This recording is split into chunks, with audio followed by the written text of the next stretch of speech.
Ano ba naman, Berting? Ang bagal-bagal mo naman magmaneho. Tignan mo, inabot na tuloy tayo ng dilim sa daan. Kasalanan ko ba yun? Ang bagal kumilos ng mga tendero kanina eh. Tsaka, ang hirap hanapin ng mga pinabibili mo sa akin. Ay nako, ang kupad-kupad mo kasi kumilos. Marami pa akong dapat nagawa sa bahay eh. Yan tuloy, kinapos na ako ng oras. Oo, pwede mo naman bukas gawin yun eh. Ang daming oras. Bakit pa palagi ka na lang nagmamadali? Ay nako, ewan sa'yo, kalalaki mong tao. Ang kupad-kupad mong kumilos. Palibhasa ay nasali ka na sa pagiging makupad mo. Eh kung sinusunod mo ba naman lahat ng biniling ko sa'yo, eh di sana eh. Berting, may tao! Masasagasama siya!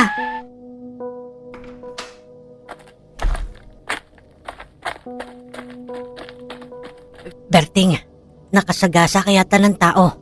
Tignan mo bilis, baka buhay pa siya. Muli na naman nagtatalo ang mag-asawang Sita at Berting. Sa araw-araw na ginawa ng Diyos ay naging normal na sa dalawa ang mag-away. Nasa 4 na dekada na sila nagsasama sa isang bahay kung saan ay nakatirik ito sa isang liblib na lugar. Namana pa ni Berting yon sa kanyang mga magulang. Malaki naman ang bahay na yon at maluwag ang paligid. Kaya't nakontento na sila sa pamumuhay nila doon sa pamamagitan ng pag-aalaga ng mga hayop at pagtatanim. Hindi pinalad na magkaroon ng anak ang mag-asawa. Yun siguro ang isa sa dahilan kung bakit lagi silang iritable sa isa't isa. Pero sa kabila nun ay hindi pa rin sila naghihiwalay. Patuloy nilang tinutupad ang kanilang sinumpaan sa harap ng altar. Isang araw ay namili sila sa bayan at sa bagal ng pagkilos ni Berting ay inabot na nga sila ng dilim sa daan at habang nagtatalo ay hindi nila inaasahan ang disgrasyang mangyayari sa kanila. Nakasagasa kasi si Berting ng isang tao kaya't mabilis siyang bumaba ng sasakyan upang tignan ang kanyang nadisgrasya. Berting, tao nga nasagasaan mo. Paano yan? Anong gagawin natin? Huwag ka mataranta, Sita.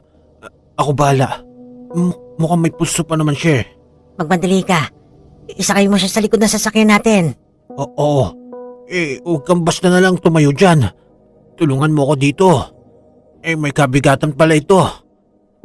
Kabadong-kabado ang mag-asawa kaya't wala silang ibang naisip kundi uuwi na lang ang kanilang nadisgrasya. At nang makarating sila sa bahay ay doon nila napagtanto na isa palang babae ang nasagasaan ni Berting.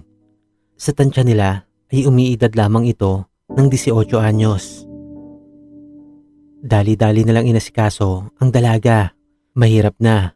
Baka mamaya ay makasuhan pa sila sa mga nangyaring yon. Kaya't kailangan nilang gawin ang mga nararapat na bagay. Buong tiyaga na inasikaso ni Sita ang dalaga. Pinalitan niya ito ng damit at nilinisan niya ang buong katawan dahil medyo may kadungisan yon at buong magdamag niyang binantayan ang dalaga. Hanggang sa pagising kinabukasan ay tuluyang nakahinga ng maluwag ang mag-asawa nang madatnan nila sa kusina ang dalagang yon. Nagluluto na ito ng almusal para sa kanila.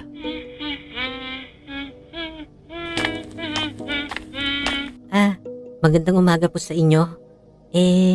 Pasensya na po kayo. Nagugutom na po kasi ako. Kaya ito po, nagluluto na ako. Tara po, kain na po tayo. Berting, ano nakatulala ka pa dyan? Halina, kumain na tayo. Mabuti naman at maayos na ang lagay ng dalagang ito. Halika na, sabay-sabay na tayo kumain. Sige. Halika na, marami pa akong gagawin sa bukirin.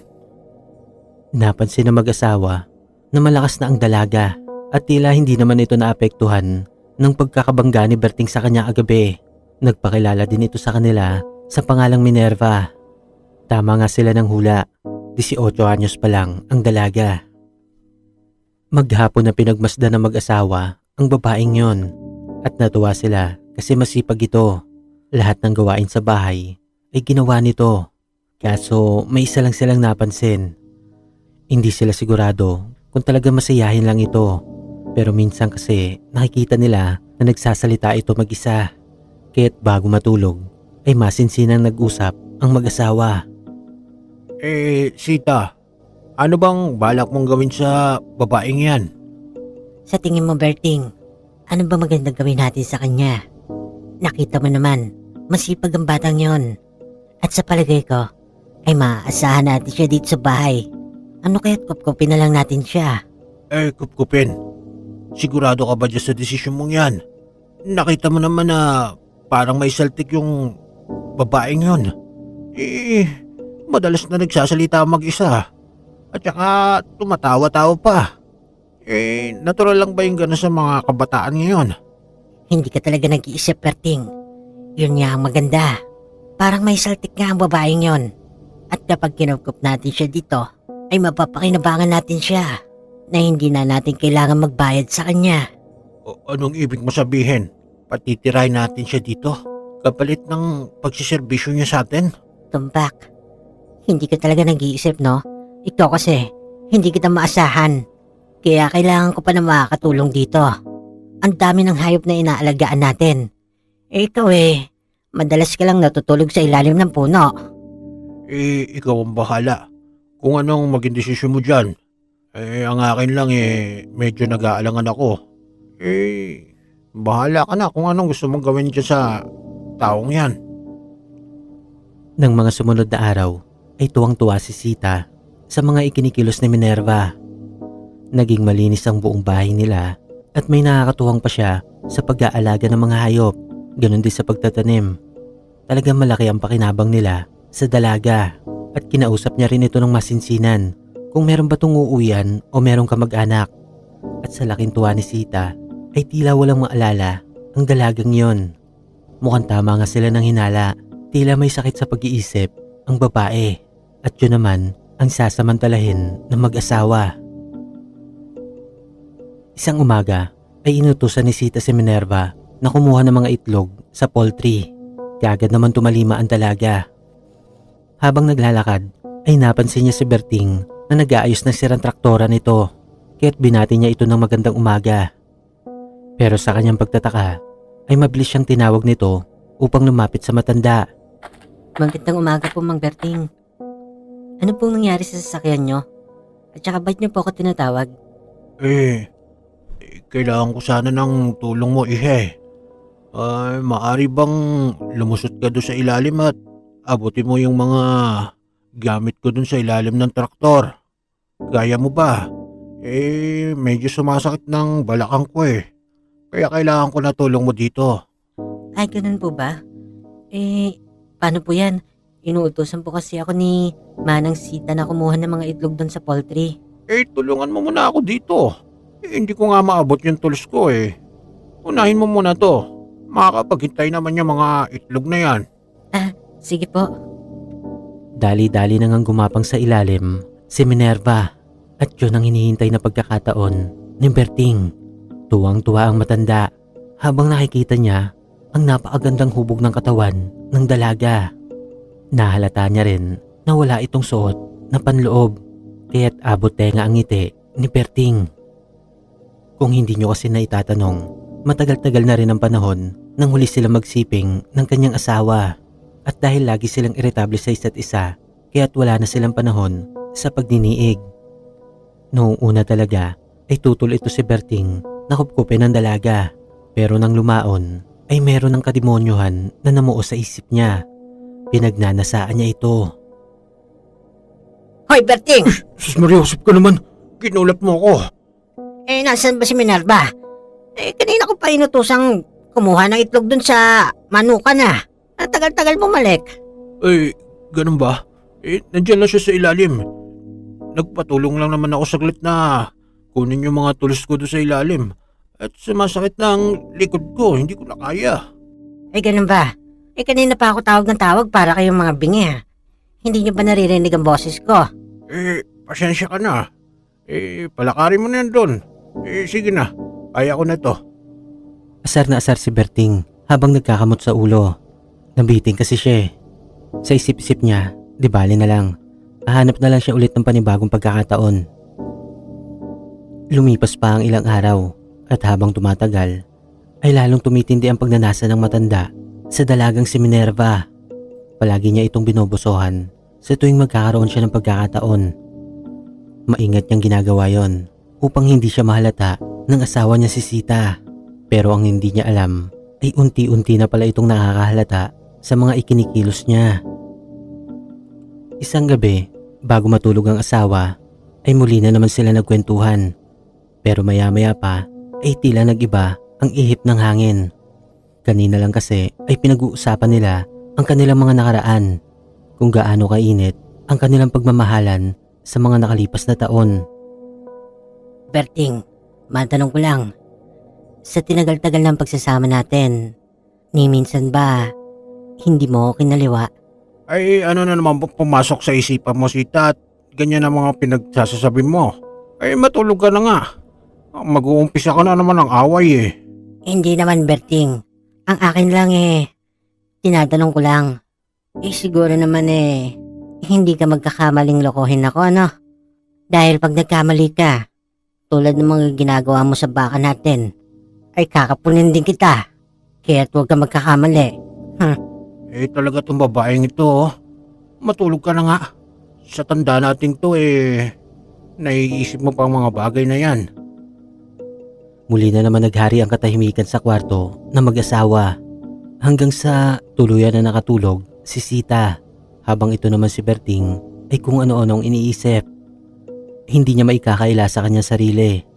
Habang tumatagal ay mas lalong tumitindi ang pagnanasa niya sa dalagang si Minerva. Kung ano-ano na tuloy naiisip niya. Maya-maya pa nga ay hindi na siya nakatiis. Dahan-dahan siya lumabas ng kwarto nila. Tahimik niyang tinungo ang silid ni Minerva at gumuhit ang ngiti sa kanyang labi. Nang mapihit niya ang seradura ng pintuan, hindi pala nakalak yun. Wala nang inaksayang pagkakataon si Berting. Kaagad niyang tinabihan ang dalaga. Pinupog niya ito ng halik at sa hindi niya inaasahang pagkakataon ay gumanti rin ito ng halik sa kanya. Nagpaikot-ikot sila sa ibabaw ng papag. Tila nasa langit na si Berting ng mga sandaling yon. Ngunit nang idilat niya ang kanyang mga mata, ay nakita niya ang pagmumukha ni Sita. Hindi siya makapaniwala at sa sobrang pagkagulat ay napasigaw siya. Ano ka ba, Berting? Ang ingay mo naman. Nagising tuloy ako Ano bang nangyayari sa'yo? Wala. Binangungot lang ako. Ang sama kasi ng panaginip ko sige na. Matulog ka na ulit. Pawis na pawis si Berting ng mga sandaling yon at nahirapan na talaga siyang bumalik sa pagtulog.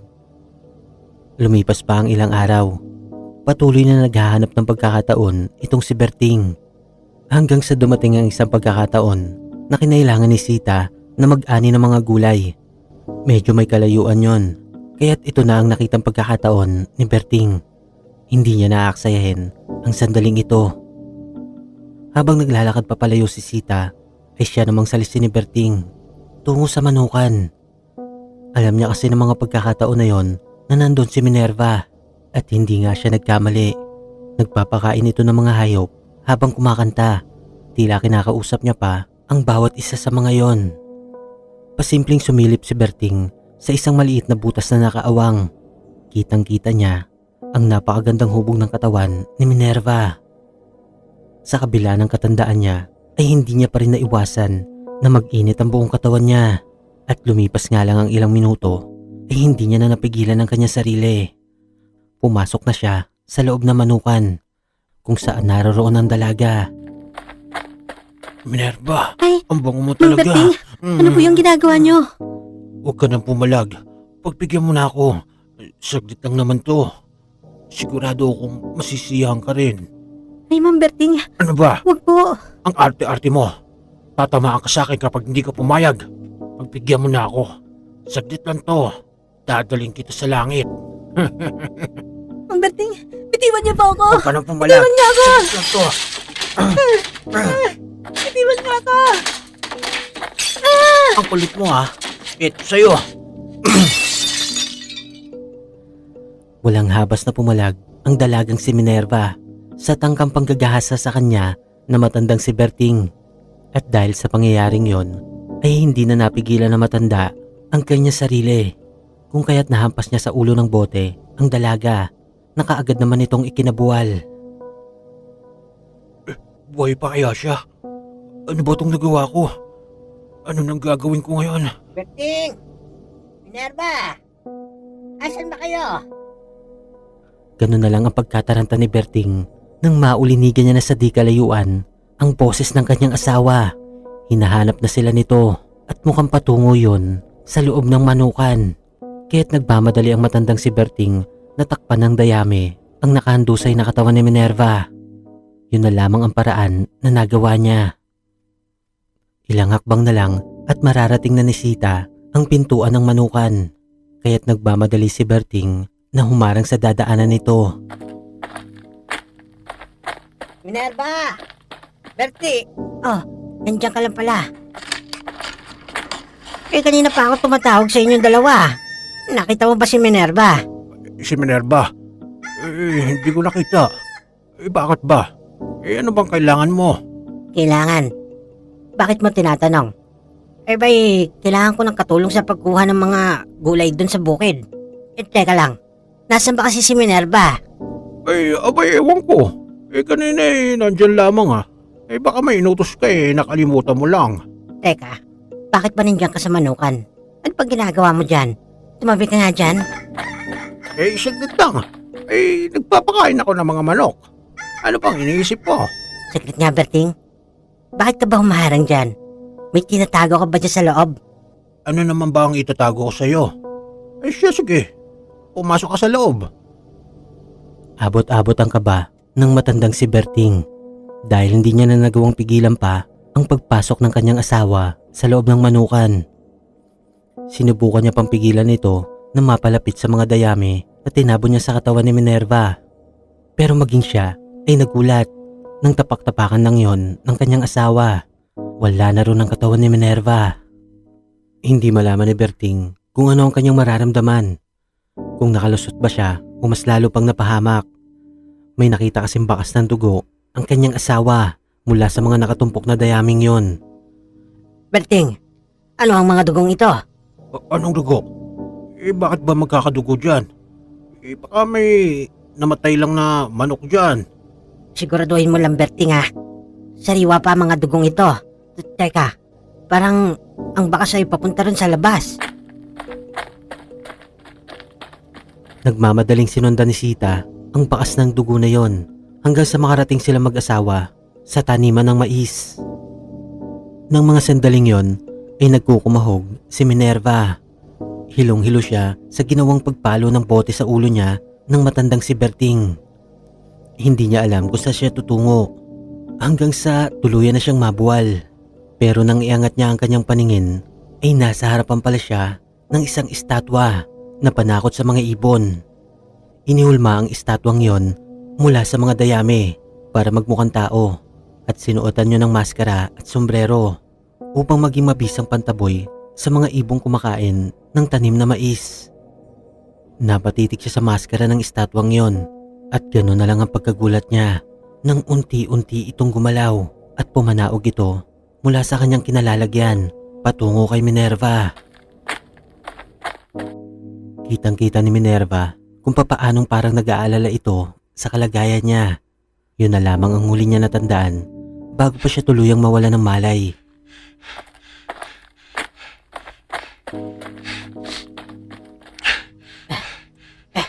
Berting, bilisan mo. Malapit na tayo sa pinagbumulan ng bakas ng dugo. Teka, si Minerva. Gulat na gulat si Sita nang makita niya sa gitna ng taniman ng mais ang wala ng malay na katawan ni Minerva. Napaisip siya kung ano ba talaga ang nangyari hanggang sa napatitig siya ng masama sa kanyang asawa. O Sita, bakit ganyan ang tingin mo sa akin? Iniisip mo ba na ako ang gumawa sa kanya niyan? Ha? Alam mo namang baliw yung babaeng yan.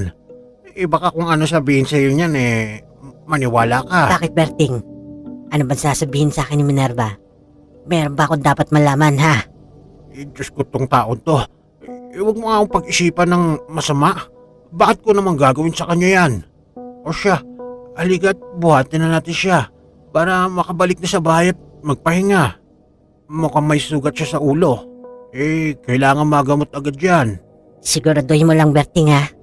Mukhang alam na alam mo nangyari, ha? Huwag ka magkakamali, Berting. Sa oras na nagsumbong sa akin ng babaeng ito, humanda ka. Itigil mo na nga yung bunganga mo dyan. Tinatulungan mo ko dito. Kabadong-kabado si Berting ng mga sandaling yon at ipinapanalangin niya pa nga na sana'y hindi na magising pa ang dalagang si Minerva dahil pag nagkataon ay talagang malilintikan siya sa kanyang asawa. Ang totoo kasi niyan, under the saya tong si Berting. Madalas nga sila nagtatalong mag-asawa pero kahit kailan ay hindi pa siya nanalo dito. Hindi nga nagtagal ay naiuwi na nila si Minerva at doon nga ay kinamot ni Sita ang sugat nito sa ulo. Bukal liwayway nang maalimpungatan si Berting. Kaagad siyang napabalikwas ng bangon upang tunguhin ang kwarto ni Minerva. Gusto niyang malaman kung ano na nangyari sa dalaga. Ngunit paglabas niya ng kwarto ay laking gulat niya. Naaktuhan niya kasi ang dalaga na nasa kusina. Masaya itong nagluluto habang kumakanta-kanta pa. Minerva, kumusta ang pakiramdam mo? Siya nga pala, nakapag-usap na ba kayo ng asawa ko ha? Ay, magandang umaga, Ma'am Berting. Gising na po pala kayo. Eto po, nagluto po ako ng almusal natin. Kumain na po kayo.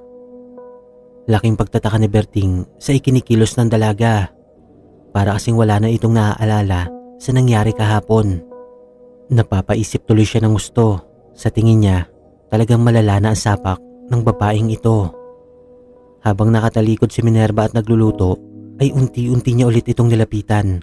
Inamoy-amoy niya ang leeg ng dalaga. Ay, Ma'am Berting, wag po. Magagalit po kasi yung nobyo ko. Siya lang po ang may karapatan sa katawan kong ito. Nobyo? Sinong nobyo? Wala naman ako nakikitang lalaki dito ha.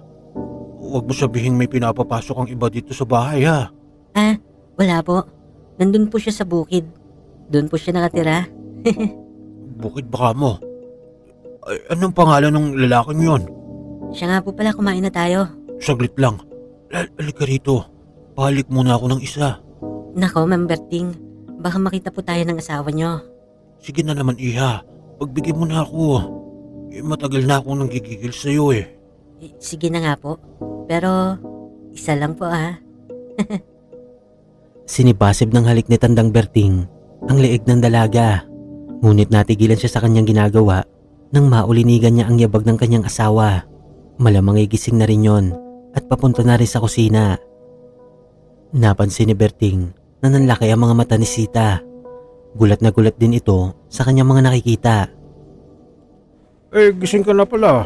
Tena't kumain na. Minerva? Kumusta ng pakiramdam mo, Iha? Ayos ka lang ba? Magandang umaga po, Manang Ising. Okay naman po ako.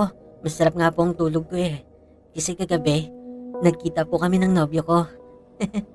Ha? Nobyo ba ka mo? Sino bang tinutukoy mo? Taga saan yung nobyo mo na yan? Ikaw na bata ka ha? Ayoko magpapapasok ka dito nang hindi namin kilala ha? Maliwanag ba yan? Maliwanag po. Ipapakilala ko rin po siya sa inyo. Nagkatitigan ang mag-asawa. Bagya pang sinanyasan ni Berting si Sita at tila sinasabi nito na nababaliw na talaga ang dalagang si Minerva. Nang sumapit ang gabi ay hindi na naman makatulog si Berting. Patuloy niya para naiisip ang mabangong halimuyak ni Minerva. Sinulyapan niya ang kanyang asawa at nang masiguradong tulog na ito ay unti-unti siyang bumangon.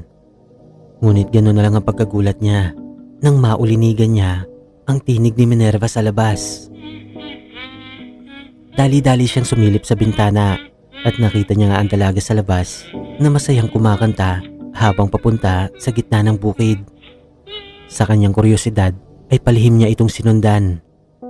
Maya-maya nga ay nakita niyang yumayakap ito sa estatwang panakot sa ibon. Kinakausap yun ni Minerva na tila buhay ito. Mahigpit na yumayakap ang dalaga doon habang hinahalik-halikan pa ito. Napailing na lang talaga si Berting habang paunti-unti siyang lumalapit sa kinatatayuan ng dalaga. Maya-maya pa ay muli niya na naman sinibasib ito ng halik. Ang bango mo talaga, Minerva. Pagbigyan mo na ako. Huwag po. Magagalit po ang boyfriend ko. Ano bang pinagsasabi mo? Nababaliw ka na talaga. Isa lamang yung estatwa na panakot sa mga ibon at walang buhay yan. Hindi ka mapapaligayan yan. Hindi ka tulad ko. Kayang-kaya kitang dalhin sa langit. Bitawan niyo po ako, Mang Berting. Walang yakang babae ka. Ang sakit nun Halos mamilipit sa sakit si Berting nang tamaan ng sipa ni Minerva ang maselang bahagi ng katawan niya. Matapos nun ay kumaripas ng takbo ang dalaga. Busit na busit si Berting habang hinahalugog niya ang kanilang buong kabahayan. Hindi niya makita si Minerva. Maya-maya pa ay napaigtad na lang siya nang makita niya sa kanyang harapan ang nakatayo niyang asawa. Masama ang tingin nito sa kanya habang hawak-hawak nito ang isang matalas na itak. Saan ka galing, Sus, Maria Berting? Josep, ginulat mo naman ako. Bakit ba may hawakan niyang itak? Anong gagawin mo? Sumagot ka sa tanong ko. Kanina pa kita hinahanap. Wala kayong dalawa ni Minerva dito sa bahay. Galing ako doon sa bukid. Narinig ko kasing nagtatahulan ng mga aso natin. Baka mamaya may nagnanakaw na ng mga tanim natin. O di kay may babangis na hayop na naman na umaatake sa ating mga alaga. Tumahimik ka. Huwag mo akong pinaglololo ko, Berting, ha. Kanina pa ako nagising. At kanina ko pa kayong hinahanap. Nasaan si Minerva? Abay, malay ko. Tignan mo doon sa kwarto niya. Baka natutulog na. Dali-daling tinungo ni Sita ang kwarto ni Minerva at doon nga ay naabutan niya ito na mahimbing nang natutulog. Lumipas ang ilang araw. May nahalatang kakaiba si Sita. Mas lalo naging masayahin ang dalagang si Minerva at sa tuwing tatanungin niya ito ay dahil daw yon sa kanyang katipan. Dahil doon ay unti-unti na talaga naginala si Sita na pinagtataksilan siya ng kanyang asawa. Isang hating gabi ay naalimpungatan si Sita. Kaagad niyang kinapa ang kanyang tabi. Wala doon ang asawa niya si Berting. Sa sobrang galit niya ay nagmamadali siyang bumangon. Nais niyang maaktuhan ang pagtataksil na ginagawa ng asawa niya. Nagmamadali niyang kinuha ang nakatagong barel sa lumang baul. Sinigurado niya na kargado ito ng bala. Galit na galit niyang hinalughog ang buong kabahayan, ngunit hindi niya makita ang kanyang asawa at si Minerva. Nang hindi niya makita ang dalawa, ay naalala niya ang taniman ng mais. Ang sabi kasi sa kanya ng dalaga ay doon daw sila madalas magkita ng kanyang katipan. Sa kabila ng dilim at lamig ng paligid, ay walang pag-aalinlangan tinungo yon ni Sita. Tangan-tangan ang isang flashlight at barel na kargado ng bala. Maya-maya nga ay may naulinigan na siya mga paghalinghing. Hindi siya maaaring magkamali. Nagmumula ang tinig na yon kay Minerva.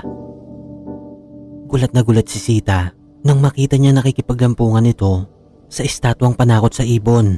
Pero hindi niya naman nakikita na gumagalaw yon. Tanging si Minerva lang ang humahalik at lumilingkis sa estatwang yon. Hoy, baliw ka talagang babae ka, no? Bakit niyayakap mo yung panakot ang ibon? Nasisiraan ka na ng ulo. Aling Minerva, siya nga po pala yung kasintahan ko. Kasintahan?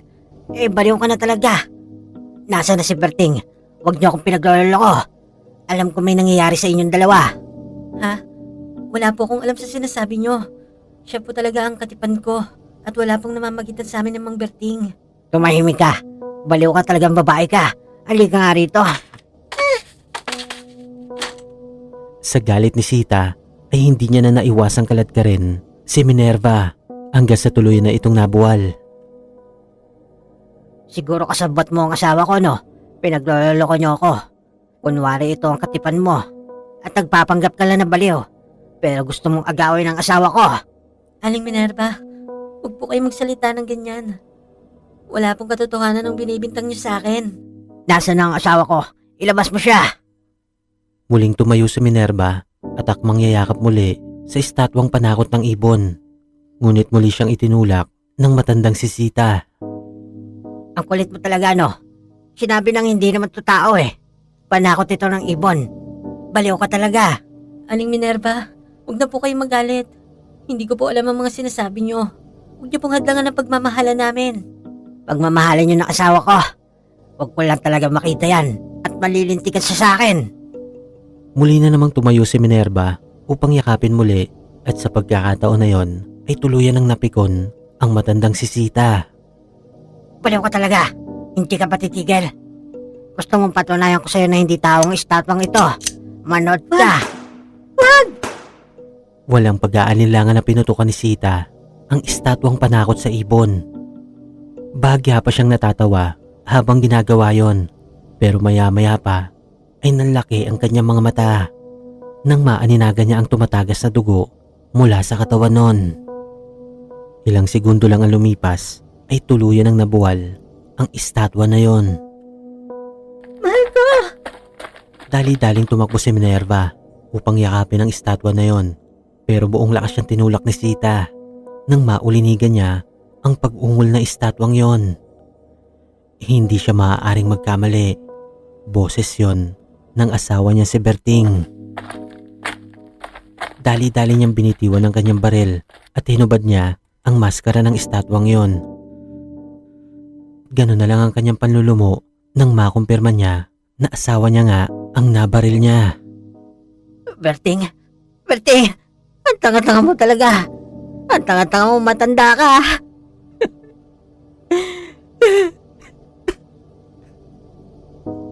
Humagulgol ng pagkalakas-lakas ang matanda at ilang segundo pa ang lumipas ay muli na namang umalingaw-ngaw ang isang malakas na pagputok ng baril. Kasunod nun ang pagbuwal ng katawan ni Sita sa ibabaw ng katawan ng asawa niya.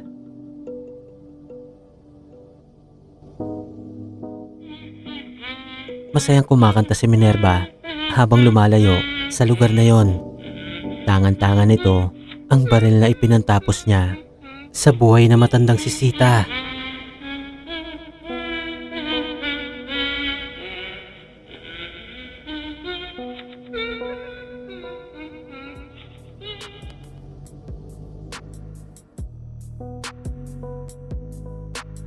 What's up for fans?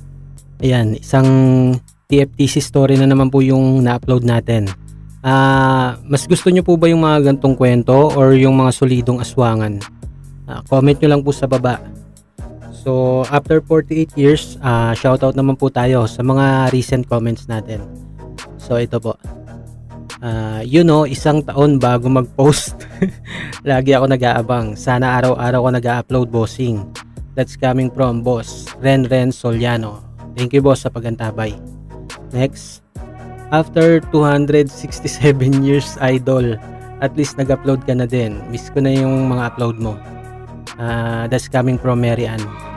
Boss Mary Ann, pasensya na, medyo naging busy lang lately. Kaya medyo hindi nakakapag-upload. Next.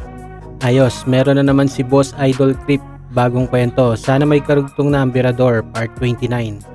That's coming from Boss Reynaldo Domacion.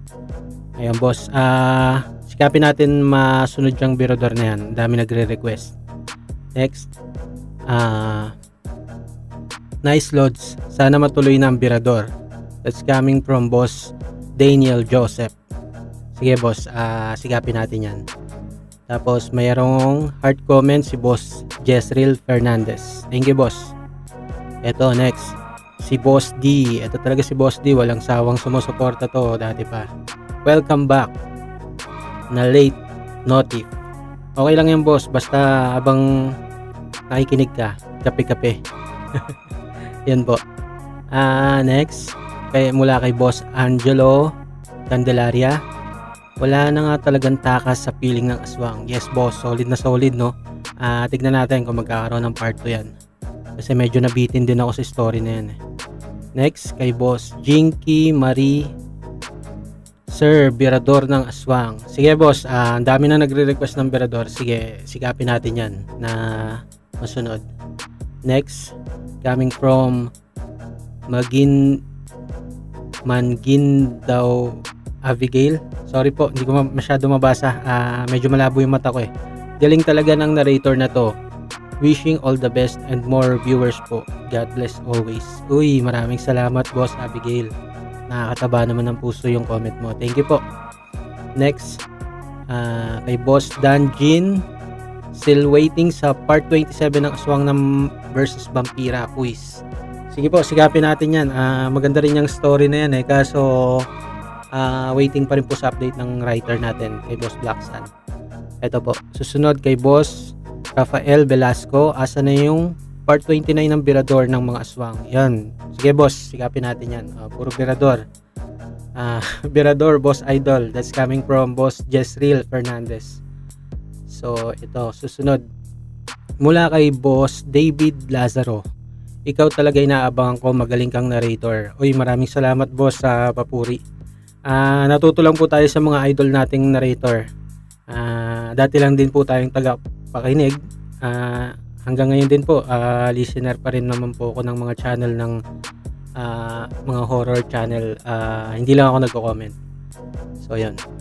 Grace Mangon, part 2 please. Sigapin po natin na may magkaroon ng part 2 to boss. Next, kay Boss Alfred Aborca. Ganda ng kwento, may karugtong pa kaya ito boss? Sigapin natin boss, malalaman kung matudugtungan tong story na to. Sa wakas, meron na, tagal ko na naghintay. That's coming from Boss Rian Cervera. Thank you boss sa pagantabay. So may isa pa siyang comment ito. Sana palagi ka mag-upload, nakakamiss kasi boses mo sir, at sana may karugtong na yung Birador ng mga aswang. Sige po boss, sikapin natin yan. Next Birador ng mga aswang, shoutout po kay Boss Blacksun. Baka pwedeng pakisenda yung script kasi ang dami na naghihintay. Ayun. Susunod, coming from Maria Cristina Alcantara. Wow, tagal po inintay yung upload nyo boss. Thank you boss sa pagantabay. Ayun. Next, Lisa Banyaga. Buti naman at bumalik ka na idol. Ganda ng mga kwento. Salamat po sa pag-appreciate. Next, ang dato kwentong nakakatakot. Ito, kilala ko to si Quiz. Roy Lambinicio, thank you po sa pagsuporta Quiz. Walang sawang pagsuporta mo talaga sa akin. Simula dati pa. Thank you po. Ito, susunod, user. Walang pangalan eh. Sana Creep, Sir Creep, saan ba matatagpuan ng Isla Maharlika? Dito lang po yan sa Luzon, according sa ating writer. Pero ngayon, parang ano na siya, tourist spot na siya. So, yung kwento na po yung Isla Maharlika, linawin ko lang po, hindi po siya true story Pero kasi marami pong kwento sa isla na yon na kababalaghan. So, parang ginawa na lang po ng writer ng kwento. Pero parang may mga ganun din daw pong kwento before doon. Kasi nakakapunta siya ron eh. Tapos susunod, mula kay Boss Saner Hashim. May karugtong po. Sisigapin po natin to boss na magkaroon ng karugtong para happy tayong lahat. Gusto ko nga rin talaga magkaroon ng karugtong yan yung kwento na yun. So yun po. Maraming salamat po sa patuloy na pagsuporta at saka sana wag po kayo magsawa sa pakikinig sa channel ng Tales from the Creepinoy. So maraming salamat po lahat sa atin mga boss. God bless po. Sobrang na-appreciate ko po lahat ng mga pagsuporta nyo sa ating munting channel. Don't worry, itutuloy-tuloy pa rin naman po natin to. So medyo naging busy lang po talaga. God bless po. Crypt Keeper out.